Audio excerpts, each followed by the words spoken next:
le héros de papier le plus célèbre de la bande dessinée. Il apparaît ici pour la première fois en 1929 dans le magazine Petit 20e.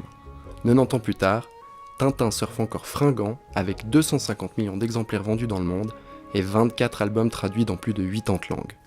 Tintin, c'est encore une saga de l'aventure, c'est une saga de l'amitié, c'est des personnages intemporels, des caractères, le capitaine Haddock irascible, etc. Et en même temps, le côté ancré fermement dans l'actualité, aujourd'hui paraît un petit peu décalé, un petit peu daté, mais c'est aussi ce qui fait rétrospectivement le charme de la série. Donc ce côté un peu vintage qui fait de Tintin l'un des mythes majeurs du XXe siècle. Un personnage de valeur donc, qui fédère les jeunes et les moins jeunes grâce au principe de bonté et de justice qu'il véhicule, et qui se vend toujours aussi bien. Les gamins s'identifient à Tintin, hein, les gamines aussi du reste, et les parents aussi. Donc je peux dire que le succès est toujours là, même, je dirais, même grandissant. Une réussite difficilement quantifiable, mais qu'on estime à 4 millions d'exemplaires vendus par an.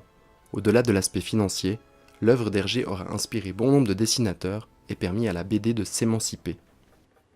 Je pense que c'est la première bande dessinée européenne qui a donné des lettres de noblesse à la bande dessinée. Hergé a réussi à construire un univers extrêmement bien adapté à son époque, qui a fait vraiment de la BD quelque chose de très sérieux. Sérieux, peut-être, mais qui garde une part de magie difficile à expliquer. Tintin invite à la réflexion et fait naître dans l'esprit du lecteur que lui aussi fait partie de ce monde rempli de mystères et de surprises.